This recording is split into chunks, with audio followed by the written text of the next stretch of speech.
আসসালামু আলাইকুম। কেমন আছেন সবাই? আশা করি সবাই ভালো আছেন, সুস্থ আছেন। তো আমি কিছু আপনাদের কথা শেয়ার করব। তো দয়া করে কেউ বাজে কমেন্ট করবেন না, কথাগুলো বুঝবেন, দেখবেন। যদি ভালো লাগে তাহলে অবশ্যই মতামত দিবেন আর কি। তো আমি যদি এই বাড়ির থেকে হুট করে এখন চলে যাই, অথবা অনেক ভাইয়া আপু আন্টিরা কমেন্ট করতে পারে যে আপু আপনি কেন ওই বাড়ির থেকে চলে গেলেন আপনার বাবা মাকে ফেলায় থুয়া, এরকম অনেক প্রশ্ন আসতে পারে। তো আমি যাব না, আমি আগে আপনাদের মতামত নিব, তারপরে আমি সিদ্ধান্ত নিব।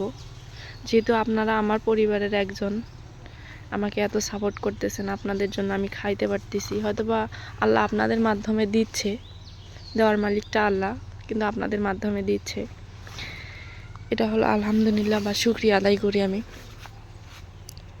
তো আমি বলি, আমার মা 20টা রোজা গেছে, ভালোভাবেই গেছে। 10টা রোজার পর থেকে কান্নাকাটি করা শুরু করে দিছে তার আমার ভাইয়ের জন্য আর কি। আমার ভাই আসে না, বাড়িতে আসে না, বা আমার ভাই আসবে না, আমার কারণে আসে না বা আসবে না আর কি। আমার ভাইয়ের বউ আমার কারণে আসবে না, আর ভাই হলো সে কারণে আসবে না, কারণ আমার কোনো অপরাধ নাই বা কোনো কিছু নাই। আমার সাথে তার এখনও দেখাও হয় নাই বা কথাও হয় নাই, বা হলো সেরকমভাবে আমাকে ইয়াও করেনি। কিন্তু ওনার সমস্যা যে আমি বাড়িতে থাকলে উনি আসবে না এই বাড়িতে। তো এই জন্য মা কান্নাকাটি করতেছে যে বছরের একটা দিন ছেলে আসবে না বাড়িতে, এটা কেমন একটা বিষয়। তো সব মিলে আমি একটু ভাবা চিন্তার মধ্যে আছি যে মনে হয় আমি এই বাড়ির থেকে গেলে যে আমার ভাই আসবে বাড়িতে, বা আমার মা হলো ছেলে আসবে অথবা ভালো থাকবে, এগুলো টেনশন করতে করতে মা মনে হয় অসুস্থ হয়ে যায়। বা আমি যখন বাইরে চলে যাব, রুম ভাড়া নিয়ে থাকবো, তখন হয়তো বা আমিও দেখাশোনা করতে পারবো, বা আমার ভাইও আসবে, হয়তো বা ছেলে মেয়ে দুইটাকেই পাইলো। এখন হয়তো বা একজনকে পাচ্ছে আর একজনকে পাচ্ছে না। মা তো মাই হয়, সন্তানের ভালোবাসা সেটা ছেলে হোক বা মেয়ে হোক সবারই প্রতি একরকম থাকে। তো এখন আমার কি করা উচিত বা আমি কি করব, দয়া করে অবশ্যই কমেন্ট করে জানাবেন যে আপু আপনার এটা করা উচিত বা আপনি এটা করবেন। আরেকটা কথা বলি যে আমি কোথাও যাইতে চাই না বা করতে চাই না, শুধু আমার খালার দিকে তাকায়। হয়তো বা আমার মা বাবার সন্তান আছে, আমি না থাকলেও আমার ভাই আছে, তা খালাকে দেখবে, মা বাবাকে দেখবে, কিন্তু খালাকে কে দেখবে? খালাকে কিন্তু কেউ দেখবে না। আর খালার এমন একটা অবস্থা, খালা এখনও কাজ করে খায়, মানুষের বাড়িতে এখনও কাজ করে। আমি যাইতে দিই না, আমাকে বলে কি যে তুমি মা বাবাকে দেখতেছো, আমাদেরকেও দেখতেছো, কত আর করবা তুমি। আমার তো সেরকম ইনকাম নাই, মোটামুটি আর কি চলে সংসারটা কোনো রকম করে। তারপর আমি শুকরিয়া আদায় করি আল্লাহর কাছে যে আল্লাহ আমাকে খাওয়াচ্ছে, তো এটাই হলো শুকরিয়া। তো মেন কথা হলো যে আমি কি করব বা আমি ভেবে পাচ্ছি না। আমার থেকে অনেক সিনিয়র আছে, অনেক বয়সে অনেক বড়রা আছে, আমার ব্রেন শক্তি হয়তো বা তাদের থেকে কম হতে পারে বা হতে পারে। আর আমি যার সাথে মিশি তারা আমাকে বলে কি যে তোর এই বাড়ি থেকে মনে হয় যাওয়াই ভালো হবে, কারণ এত অবহেলিত বা এত এটা করার দরকার নেই। তোর ভাইয়ের কাছ থেকে আমার ভাই কিন্তু আমার সাথে কথা বলে না। তো এই যে আমি যখন প্রথম ইনকামের টাকা যখন মিলাদ পড়াইছিলাম বাড়িতে, তখন আমার সাথে কথা হয়েছে। তারপর থেকে আর কথা হয় না বা কথা বলতেও চায় না। আমার মেয়েটার সাথে আগে 2-1 দিন পর কথা বলতে, এখন সেটাও বলে না। তা হয়তো আমাকে পছন্দ করে না, বা আমি বাবার বাড়িতে থাকি এটা হয়তো বা সহ্য হয় না।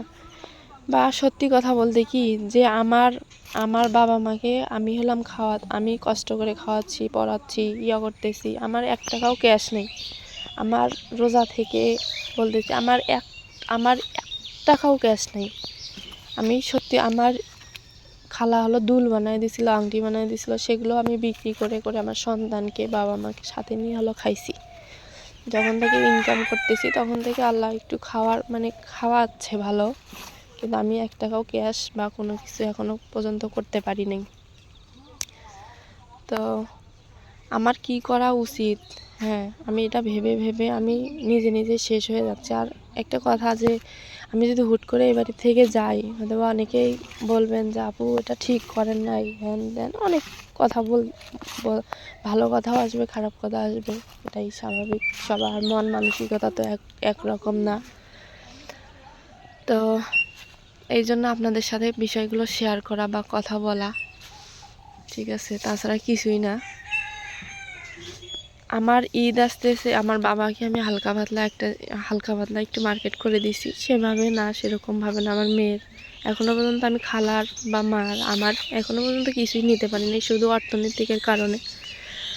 তো চেষ্টা করতেছি, আল্লাহ যেন, আরও তো কয়েকটা দিন আছে। তা আমি না আমার বাবা মাকে ছেড়ে, আমার খালাকে ছেড়ে আমি কোথাও যাইতে মানে মন চায় না আর কি কোথাও। কারণ আমি না অনেক কষ্ট পাইছি, অনেক অনেক কষ্ট পাইছি। এই জন্য আমি আর কষ্ট পেতে চাই না। আমি ওদের মুখের দিকে যখন তাকাই তখন আমার আলাদা একটা ভালো, মানে যত যা বলুক ওদের মুখের দিকে তাকাইলে আমার ভালো লাগে কেন জানি। যে হলো মা বাবা তো আছে, সন্তান তো আছে।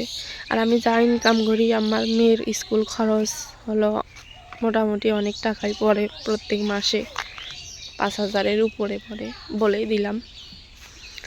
তো আমার বাবা মা খরচ, ওষুধপাতি হলো, খাওয়া দাওয়া সব মিলে হলো অনেক, মাসে অনেক হয়ে যায়, অনেক কষ্ট হয় আমার আর কি। আমি এ খালের পানি ও খালে ঢালি, ও খালের পানি ও খালে রাখি।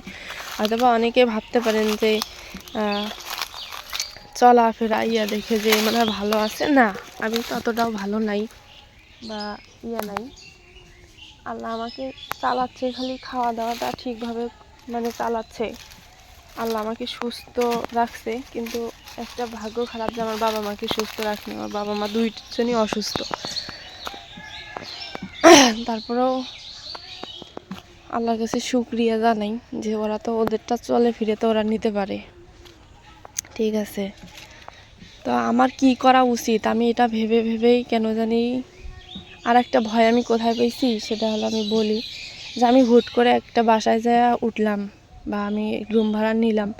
আপনাদের মনে প্রশ্ন আসতে পারে যে আপু আপনি কেন চলে আসলেন আমার বাবা, মানে এই কথার উত্তর দিতে দিতে না আমি পাগল হয়ে যাব। এজন্য আপনাদের সাথে, সবার সাথে আমি শেয়ার করলাম বিষয়টা, যে আসলে কি করলে কি হবে। অনেকের মাথায় অনেক রকমের বুদ্ধি শক্তি আসে। আর একটা ডিভোর্সি মেয়েকে কখনো সমাজ ভালো চোখে দেখে না বা বিভিন্ন কথাবার্তা বলে। আমরা যতই ভালো হওয়ার চেষ্টা করি বা ভালো হয়ে থাকি, তারপরেও ওদের মনের মধ্যে যে কী চলে, মানুষের মনের মধ্যে যে কী চলে, আর এটা বিশেষ করে গ্রামে বেশি হয়। তো সব মিলেই হলো দিনকাল খুবই খারাপ যাচ্ছে। ঈদ আসতেছে, হলো অশান্তির মধ্যে, একটু সমস্যার মধ্যে দিনকাল যাচ্ছে। তো কি করব কি না করব ভেবে ভেবেই অস্থিরতা কাজ করতেছে। হয়তোবা জানেন, যারা টেনশন করে তারা এমনিতেই মানসিক রোগী হয়ে যায়। আর আমার মূলত কথা হলো, আমার এই বাড়িতে হলো মানে কোনো অধিকারই নেই বলা চলে। কোনো অধিকারই হলো খারাপ লাগে যে মা বাবাকে ছেড়ে আমি কিভাবে থাকবো, কেমনে থাকবো, আমার সন্তানটাকে নিয়ে আমি বাইরে কিভাবে থাকবো। আমি হয়তো বা কাজে ব্যস্ত থাকি, আমার মা বাবা আমার সন্তানটার মানে খেয়াল রাখে বা যত্ন করে, খাওয়া দাওয়া গোসল টোসল বিভিন্ন করে। আমি বাইরে গেলে আমার এসব হয়তো বা হবে না, ঠিক আছে? এটা এটা অনেকটা একটা কষ্টর ব্যাপার যে আমার না হলে আমার এখন তো আর রুম ভাড়া দিতে হচ্ছে না বা বাড়ি বাড়ি দিতে হচ্ছে না, রুম ভাড়া দিতে হচ্ছে না। তখন তো রুম ভাড়া, খাওয়া হলো অনেকটাই খরচ হয়ে যাবে, যেটা আমার পক্ষে সম্ভব না। আমি তো তত টাকাও ইনকাম করি না, বা আমার তো আর ক্যাশ নাই যে আমার জমি বন্ধক আছে বা আছে, আমি বাইরে যাই ওগুলো আসবে, আমি বসে বসে খাবো, আমার যতটুকু ইনকাম হবে ততটুকু দিয়ে আমি চলতে পারবো, সেরকম তো আমার কিছুই নাই। তো সোশ্যাল মিডিয়াতে কাজ করা মানে এটা, যেহেতু সবাই আমাকে এত ভালোবাসে, এত করে, সেহেতু সবার সাথে শেয়ার করার দরকার বিষয়টা, যে আসলে কি করলে কি হবে না হবে। তো সব মিলেই আমি এই জন্যই শেয়ার করলাম। তো কেউ বাজে কথা বলবেন না বা বাজে কমেন্ট করবেন না, একটু ভেবে চিন্তে সবাই বলবেন। আর আপনাদের দিয়েই আমি হলাম চলাফেরা করতেছি, খাইতেছি, তো সেহেতু আপনাদের সাথে শেয়ার করব, এটাই তো স্বাভাবিক না? তো মানুষ কিন্তু কষ্টে যখন পড়ে বা কষ্ট যখন করে, যখন তার সাথে কিছু একটা ঘটে, কারোর সাথে শেয়ার না করলে সে ফ্রি হয় না বা সে পথ খুঁজে পায় না মানুষ মানুষের জন্য। এটা আমি সবসময় মনে রাখি। তো আপনারা অবশ্যই আমাকে মতামত জানাবেন। আর আমার আমার না খুব খারাপ লাগে যে আমি কেমনে যাব, এই বাড়িটা থুয়ে কেমনে যাব। আর আমার বাবা হলো আমাকে যাইতে দেয় না। আমার বাবা কান্নাকাটি করে যে যে মেয়েটা এত কিছু করতেছে বাবা মার জন্য।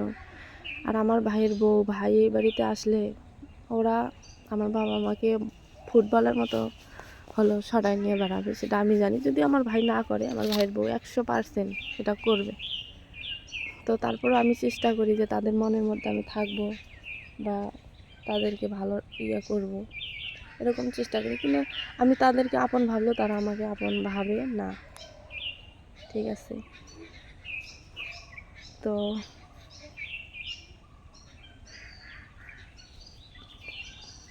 তো অবশ্যই মতামত জানাবেন। বলে আমরা কিন্তু কখনো ফুটানি করি না, কারণ আমরা জানি যে আমার মা খালারা কাজ করে খায়, আমরাও কাজ করি। আমরা যে কাজ করি না তা না, আমরা কাজ করে খাই, এই জন্য আমরা ফুটানি করি না। অথবা অনেকেই মন্তব্য করতে পারেন যে ফুটানি করে চলে, হ্যান ত্যান, খালা ভিড় আবার কাজ করে, মা খালারা কাজ করে। আমরা ফুটানি করি চলি না। আমি 2টা ড্রেস, সত্যি কথা 2টা ড্রেস আমার 1 বছর যায়। আমি 2টা ড্রেস নিয়েই হলো 1 বছর আমি পার করে ফেলি। তো সবাই ভালো থাকবেন, সুস্থ থাকবেন, বেশি বেশি করে দোয়া করবেন। আর যারা বুঝবে তারা হয়তো বা বাজে কমেন্ট করবে না, তারা সুন্দর সুন্দর কথা বলবে, এটাও আমি জানি। তো আজকে এ পর্যন্তই। আল্লাহ হাফেজ।